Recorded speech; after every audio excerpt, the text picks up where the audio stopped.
हरे कृष्णा। हम हरे कृष्णा टीवी में आप सभी का बहुत बहुत स्वागत करते हैं। आज हम एक और रोचक टॉपिक के साथ आए हैं, art of thinking win win. ये हमारे डेली लाइफ में बहुत बहुत मदद हमको इससे मिलने वाली है।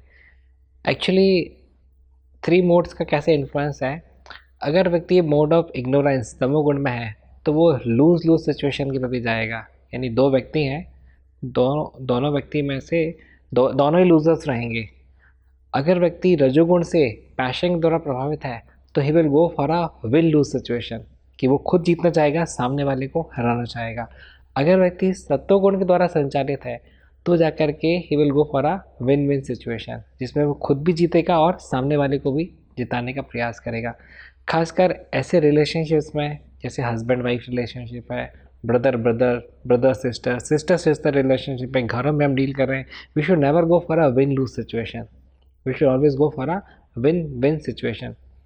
तो चार सिचुएशंस होती है। जैसे पर्सन ए को हम एक्स एक्सेस में लें तो राइट साइड में विन, लेफ्ट साइड में लॉस।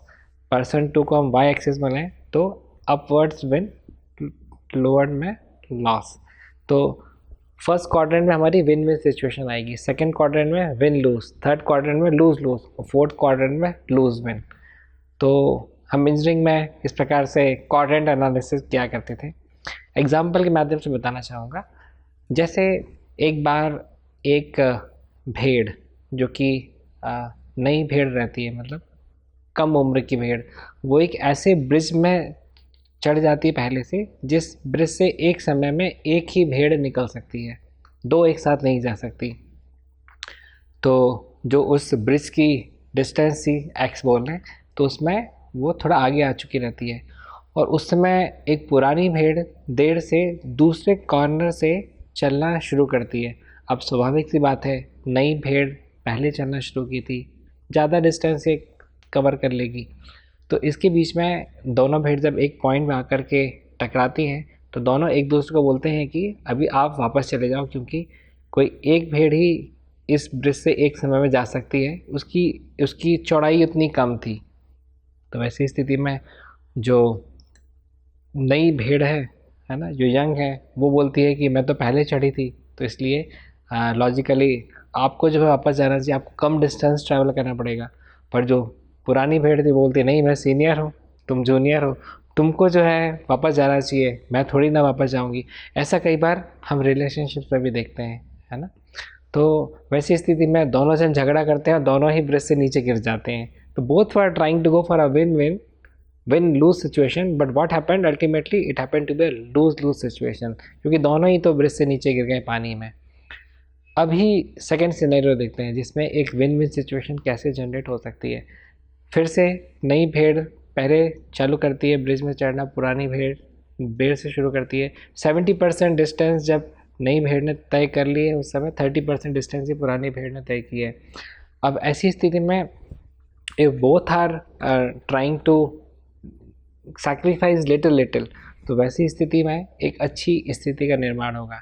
जो नई भेड़ रहती है वो विनम्र होती बोलती है, नहीं मैं तो नई हूँ, मैं तो यंग हूँ, मैं तो तुरंत दौड़ करके वापस चली जाऊँगी, ताकि आप जो है आपको परेशानी ना हो।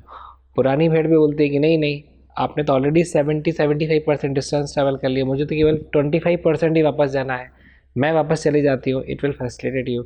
उसी के बीच में वो लोग दिमाग लगाते क्या हम ऐसा कुछ कर सकते हैं कि दोनों को ही वापस ना जाना पड़े, क्योंकि ब्रिज लंबा है अपने आप में, तो दोनों को ही ना जाना पड़े और एक साथ ही हमारा कुछ कार्य हो जाए। तुरंत ही जो नई भेड़ रहती है वो झुक जाती है और बोलती है पुरानी भेड़ से कि आप मेरे ऊपर से निकल जाइए, क्योंकि ब्रिज में इतनी जगह नहीं है कि दोनों एक साथ निकल सकें, पर इतनी जगह है कि एक के ऊपर से निकल सकें। This called as a win win situation. तो ये तो जस्ट एक एग्जांपल देने के लिए था। हमारे प्रैक्टिकल लाइफ में बहुत सारी ऐसी सिचुएशंस आती हैं जिसमें हमको ऐसा लगता है कि खाली विन लूज ही पॉसिबल है ना। जबकि थोड़ा सा हम और दिमाग अगर लगाते हैं, खर्च करते हैं, जो कि सत्वगुण में ही संभव है, तो उसमें फिर हम एक विन विन सिचुएशन तक भी जा सकते हैं। सेकंड केस स्टडी डिस्कस करेंगे। एक बार एक लड़की जिसकी नई नई शादी हुई थी, वो अपने ससुराल में जाती है। चूँकि ये अभी नए ज़माने की बहू है, इसको सास की बार बार टोका टाकी पसंद नहीं आती है। शुरुआत में कुछ एक दिन तो टॉलरेट कर लेती है, कुछ एक हफ्ते टॉलरेट कर लेती है, पर एक समय आकर के इसके लिए असहनीय हो जाता है, क्योंकि हर छोटी गलती में जो बूढ़ी सास है वो इसको रोक दे टोक दे। और इसको इसको इतने करेक्शंस कभी मिले नहीं थे इसके घर में, इसके पिताजी तो पहले ही नहीं थे, है ना। तो ये बहुत परेशान हो जाती है। People who are not like use to get so many corrections, they get frustrated. तो वैसी स्थिति में एकदम फ्रस्ट्रेट होकर के वो अपने चाचा के पास में जाती है। चाचा से बोलती है कि मैं जीवन से फ्रस्ट्रेट हो गई हूँ, क्योंकि मेरी सास जो है वो हर छोटी चीज़ में मेरी गलती पकड़ती है और मुझे टोकना शुरू कर देती है, और टोका टाकी मुझे बिल्कुल पसंद नहीं। तो बोलती है मैं जीवन से फ्रस्ट्रेट हो गई हूँ, आप मुझे जहर दीजिए ताकि मैं मर जाऊँ। तो उसके चाचा बहुत इंटेलिजेंट रहते हैं, वो समझ जाते हैं कि मामला बहुत गड़बड़ा चुका है, दोनों का अंडरस्टैंडिंग लेवल बिल्कुल भी मेल नहीं खा रहा है। तो बोलते तुम्हारे हस्बैंड कैसे? बोले हस्बैंड बहुत बढ़िया है, पर ये सास जो है ये एकदम पूतना सूर्पनखा के जैसी है तो वैसी स्थिति में चाचा समझ जाते हैं कि मामला काफ़ी गंभीर है।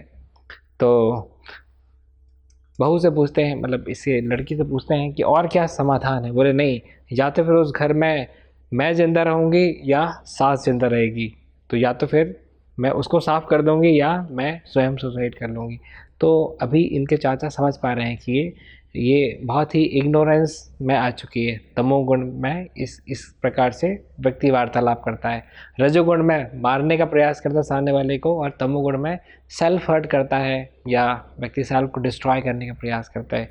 In fact suicide was not a problem 2 decades before, not such a big problem. आज के समय में अगर हम स्टैटिस्टिक्स देखते हैं तो हमको पता चलता है किस प्रकार से यूपी और बिहार, 2 स्टेट्स को अगर हम छोड़ दें तो स्टैटिस्टिक्स सेज दैट कि अगर एक स्टेट में x number of people are getting murdered then 5x are committing suicide, है ना। अगर मध्य प्रदेश में जहाँ पे मैं हूँ वहाँ पे अगर 1000 लोगों की हत्या हुई है तो 5000 लोगों ने सुसाइड किया है।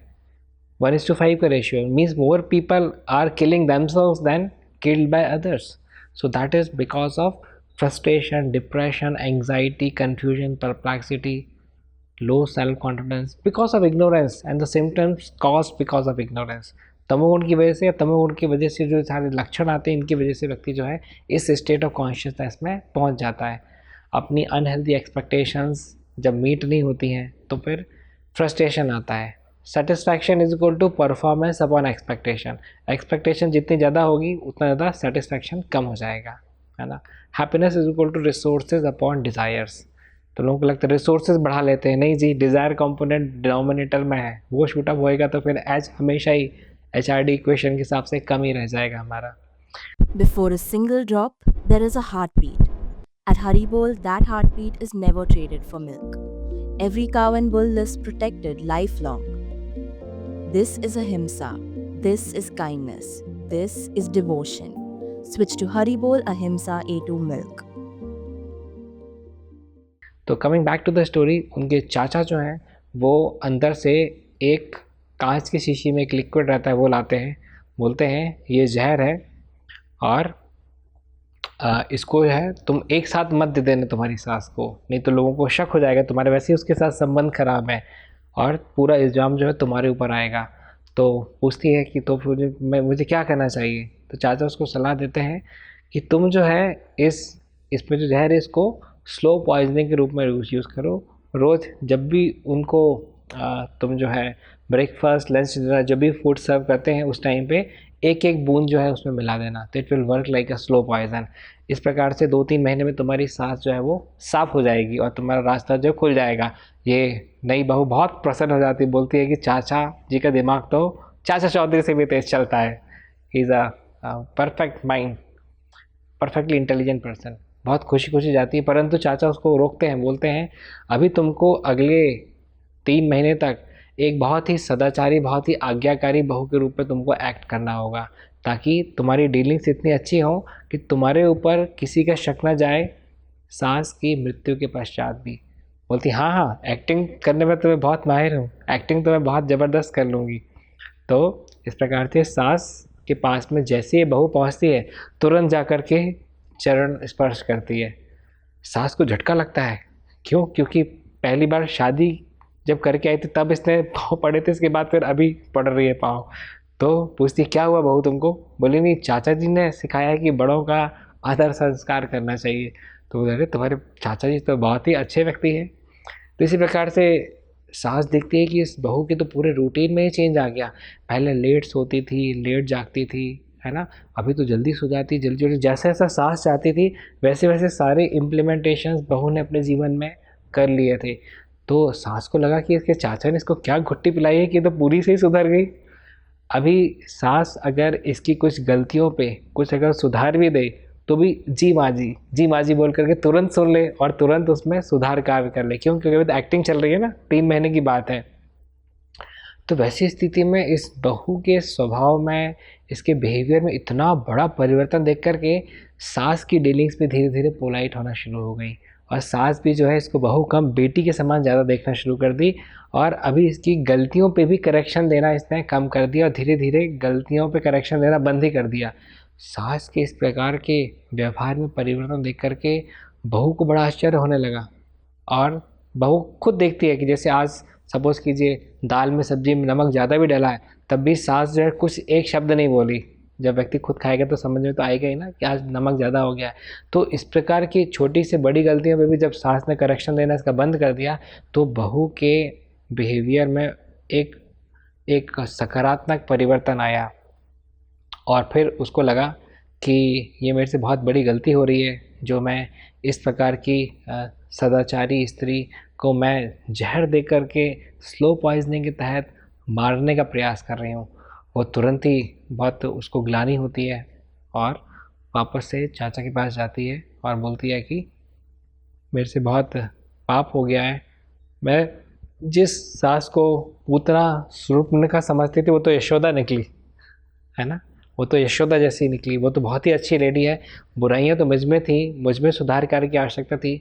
मैंने अपने बिहेवियर को सुधारा, उस वजह से मैंने देखा कि इनके बिहेवियर में तो बहुत ज़्यादा ट्रांसफॉर्मेशन आ गया। अब मुझे बहुत ग्लानि हो रही है कि मैंने ऐसी सदाचारी स्त्री के साथ में मैंने इस प्रकार से उनको जहर स्लो पॉइजनिंग दिया। अब मैं जो है मैं जीना नहीं चाहती, मेरी जीने की इच्छा अभी ख़त्म हो गई कि मैंने इस प्रकार से चीट किया। तो चाचा जो हैं वो तो काफ़ी समझदार थे, बोलते हैं वो जहर की बोतल लाई हो? तो बोलती हाँ लाई हूँ, आधी खाली हो गई है, आधी बची है।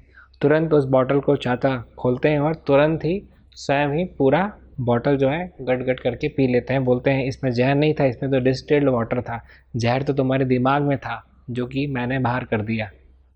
करेक्ट? तो इस प्रकार से जब ये चाचा की ट्रिक थी कि on the name of poison ही gave her distilled water which was completely harmless, है ना, जिसमें हार्म करने की कोई शक्ति नहीं है। तो इस प्रकार से देख सकते हैं इनके चाचा जी ने एक विन विन सिचुएशन जनरेट की। करेक्ट? दोनों ही पार्टीज विनर रही ना, अभी सासू माँ भी विनर हैं और बहू भी विनर हैं। तो इस प्रकार से एक विन विन सिचुएशन को क्रिएट करने में सबसे ज़्यादा दिमाग खर्च करना पड़ता है। थर्ड केस स्टडी हितोपनिषद में एक बहुत अच्छी स्टोरी आती है। देखिए हमारे जितने भी हमारे इस प्रकार से वैदिक साहित्य हैं, उपनिषद हैं, वेद हैं, पुराण हैं, इन सब में बहुत सारी अच्छी अच्छी लर्निंग लेसन्स दिए गए हैं। इसलिए हमको इनको पढ़ने के लिए बहुत उत्साह का प्रदर्शन करना चाहिए, उत्साह के स्तर पर इनको पढ़ना चाहिए हमको। इससे हम ही अपने जीवन में लाभान्वित होते हैं। तो ये केस स्टडी इस प्रकार से शुरू होती है कि एक बार एक चूहा जो कि बिल्ली से बहुत परेशान रहा करता था, जैसे ही अपने पेड़ के नीचे उसका बिल था उससे बाहर निकल कर देखता है बिल्ली जो है वो एक पिंजरे में फंसी हुई है ना। तो देख करके बहुत प्रसन्न हो जाता है, वो उसकी चारों तरफ नाचना शुरू कर देता है, क्योंकि इतने दिन से बिल्ली चूहे को परेशान करती थी, उसके ऊपर प्राण घातक हमला करती थी, और आज वही बिल्ली जो है वो फंस चुकी है एक पिंजरे में एक शिकारी के द्वारा। तो बिल्ली जो है चूहे से बोलती है ना, हे मूषक राज, क्या तुम मुझे इस 3 तार वाले पिंजरे से मुक्त कराओगे? मैं तुमको वचन देती हूँ कि मैं तुमको किसी प्रकार से कोई आघात नहीं पहुँचाऊँगी। चूहा बोलता है, मानता हूँ कि मैं मूर्ख हूँ, पर इतना भी मूर्ख नहीं कि बंद बिल्ली को पिंजरे से बाहर निकालूं। तो वैसी स्थिति में बिल्ली की कोई बात नहीं सुनते हुए चूहा जो है अपनी खुशी सेलिब्रेट करता रहता है। परंतु जैसे ही उसकी निगाह उस पेड़ पे जाती है जिस पेड़ के नीचे उसका स्वयं का बिल था, देखता है कि उस पेड़ के ऊपर एक उल्लू, एक आउल बैठा हुआ है जो कि चूहे की तरफ ताक लगाए बैठा है।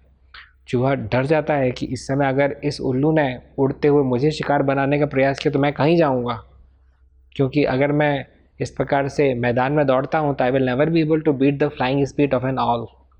मैं कभी भी उल्लू की उड़ने की स्पीड से अपनी दौड़ने की स्पीड को मैच नहीं कर सकता।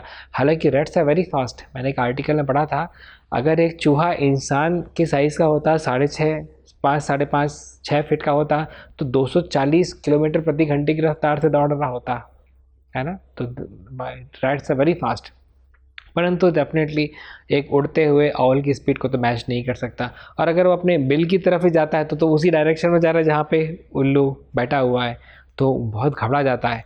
इतनी जब तक वो सोच ही रहा था, इसी के बीच में उल्लू जो है वो उड़ान शुरू कर देता है उस चूहे को अपना टारगेट बनाते हुए। चूहा बहुत घबरा जाता है। बिल्ली दोबारा प्रपोजल देती है कि अगर तुम मुझे वचन देते हो कि तुम मुझे इस 3 तार वाले पिंजरे से बाहर निकालोगे तो मैं तुम्हें उल्लू से संरक्षण देने के लिए तुमको अपने पिंजरे के अंदर आमंत्रित करती हूँ। अभी चूहा मरता क्या ना करता, तो चूहा जो है तुरंत ही बिल्ली के पिंजरे के अंदर प्रवेश कर जाता है और उल्लू बाहर बैठ कर के देखता है कि ये क्या चल रहा है। एक बिल्ली जो है वो चूहे को संरक्षण प्रदान कर रही है मेरे से। थोड़ी देर उल्लू रुकता है, उसके बाद फिर वो वापस चला जाता है। अब स्टोरी और इंटरेस्टिंग हो जाएगी, क्योंकि अभी धीरे से दबे पाँव चूहा जो है बाहर आ जाता है। अब इसके पास में कई ऑप्शंस हैं। ये चाहे तो बिल्ली को दिया गया प्रॉमिस भूल जाए, या चाहे तो रिस्क लेकर के बिल्ली को पिंजरे से बाहर निकाले। अगर चूहा रिस्क लेकर के बिल्ली को बाहर निकालता है और बिल्ली चूहे को खा जाती है, इसको बोलेंगे लूज विन सिचुएशन, कि चूहा तो लूज़र रहा, भले चाहे उसने बिल्ली को जिता दिया। अगर चूहा अपने दिए गए प्रॉमिस को भूल करके सीधा अपने बिल में प्रविष्ट करता है, इसको बोलेंगे विन लूज सिचुएशन, क्योंकि चूहा तो विनर रहा, बिल्ली लूज़र थी। जिस बिल्ली ने उसको प्राण घातक हमले से रक्षा की, उस बिल्ली को इसने दगा दे दिया। अगर चूहा पिंजरे के अंदर ही नहीं घुसता और उल्लू के द्वारा मारा जाता है, इसको बोलते हैं लूज लूज सिचुएशन, कि चूहा भी चला गया और बिल्ली को शिकारी भी ले गया। To create a win win situation is most difficult, है ना, जिसमें चूहा भी बचा रहे और बिल्ली भी बची रहे। चूहा जो है उस 3 तार वाले पिंजरे में से उसके लेफ्ट वायर को जल्दी से काटना शुरू करता है। कुछ एक मिनट्स में ही उस वायर को काट डालता है। बिल्ली बहुत खुश हो जाती है। फिर चूहा मिडिल वायर छोड़ करके राइट वायर को बहुत तेज़ी से काटता है, कुछ एक सेकंड्स में ही काट देता है। बिल्ली और प्रसन्न हो जाती है, बोलती है हे मूषक राज, अब तुम इस मिडिल वायर को और काट दो ताकि मैं इस 3 तार वाले पिंजरे से बाहर निकल सकूं। तो चूहा भी थक जाता है, रुक जाता है। बिल्ली भी सोचती है हाँ ठीक है, बहुत फास्ट इसने काटा है तार को, थोड़ा रेस्ट कर ले चलेगा। पर इतनी में ही शिकारी के कदमों की आहट जो है सुनना शुरू हो जाती है। वहाँ पे बहुत सारे पेड़ थे, तो शिकारी अभी जो है 13वें पेड़ तक आ गया था। 12, 11, 10 पेड़ की दूरी तक शिकारी जो है आ गया था। धीरे धीरे शिकारी की कदमों की आहट बढ़ती जा रही है। 9, 8, 7, 6, 5, 4 पेड़ की दूरी तक शिकारी आ जाता है। बिल्ली को लगता है कि इसके 2 तार काटना व्यर्थ रहा, क्योंकि शिकारी अब कभी भी आकर के मुझे ले जा लेगा और मालूम नहीं मेरे साथ अभी क्या करेगा। तो the cat loses all the hope now. पर जैसे शिकारी 3 पेड़ की दूरी तक पहुंचता है, चूहा जो है तुरंत ही उसके मिडिल वायर को काटना शुरू कर देता है। जैसे ही शिकारी का हाथ पिंजरे में लगने वाला रहता है, उस समय तक चूहा जो है उसका मिडिल वायर काट चुका रहता है। अब इस बिल्ली उस पोजीशन में नहीं है कि उस चूहे के शिकार करने के लिए चूहे के पीछे भागे। बिल्ली को तो अपनी जान बचाने की इतनी पड़ी थी कि जैसे ही बिल्ली फ्री होती है पिंजरे से, तुरंत भाग करके अपनी जान बचाने के लिए जहाँ तहाँ भागती है और चूहा कंफर्टेबली अपने होल में आकर के छुप जाता है। इसको बोलते हैं विन विन सिचुएशन, करेक्ट। तो कैसा लगा आपको इस प्रकार की stories, learning stories, wisdom stories सुन करके? ज़रूर से आप बता सकते हैं। देखिए अगेन आई सी, ये स्टोरीज़ तो स्टोरीज़ हैं, इससे हम लर्निंग लेसन्स लेकर के कैसे अपने जीवन में इसको इम्प्लीमेंट कर सकते हैं, कैसे हम अपने जीवन की इक्वेशंस को इम्प्रूव कर सकते हैं, ये हमारा उद्देश्य होना चाहिए। बहुत सारी सिचुएशंस हमारे सामने आएंगी जिसमें हमको लगेगा कि we should go for a win lose situation. सामने वाले का क्या होता है, हमको क्या ही फ़र्क पड़ता है, हमारा कार्य बस अच्छा होना चाहिए। नहीं जी, सामने वाला भी इंटेलिजेंट है, if he will also try to go for win lose then both में end up to the lose lose situation, जैसा हमने पहले केस स्टडी में शीप के केसेस में देखा था, भेड़ के केसेस में देखा था। तो इस प्रकार से ऐसे लोग जो कि ऑलरेडी हमको समझते हैं, ऐसे लोग जिनके साथ हमको संबंध निभाने हैं, सेम प्रोजेक्ट में काम करना है, इनको कभी भी हमको विन लूज सिचुएशन के तहत नहीं डील करना चाहिए। इनफैक्ट थोड़ी सी हमारे अंदर की ह्यूमिलिटी, थोड़ा सा सेक्रीफाइस, थोड़ा सा अगर हम अपने आप को एडजस्ट कर पाते हैं, थोड़ा कॉम्प्रोमाइज़ कर पाते हैं, तो वैसी स्थिति में सामने वाला व्यक्ति को भी हम एक प्लेटफॉर्म, एक अपॉर्चुनिटी देते हैं कि वो भी थोड़ा सा कॉम्प्रोमाइज़ करते हुए we can go together with a win win situation. Otherwise win lose passion में सभी लोग ट्राई करते हैं and it ultimately ends up to the lose lose situation. तो इसी प्रकार की रोचक कहानियों के साथ हम अपने अगले एपिसोड्स में भी आते रहेंगे। कैसे हम इन कहानियों से, इन स्टोरीज से लर्निंग लेसन्स लेकर के अपने जीवन को धनवान बना सकते हैं, इसके बारे में हम चर्चा करते रहेंगे। हरे कृष्णा टीवी में आप बने रहिएगा। आप सभी का बहुत बहुत धन्यवाद। हरे Krishna. Before a single drop, there is a heartbeat. At Haribol, that heartbeat is never traded for milk. Every cow and bull lives protected lifelong. This is ahimsa. This is kindness. This is devotion. Switch to Haribol Ahimsa A2 Milk. ऐसे ही और भक्तिमय कार्यक्रमों के लिए देखिए हरे Krishna television, और इसे प्राप्त करने के लिए आप अपने केबल अथवा DTH ऑपरेटर से संपर्क करें तथा और अधिक जानकारी के लिए आज ही डायल करें 7666 839 839।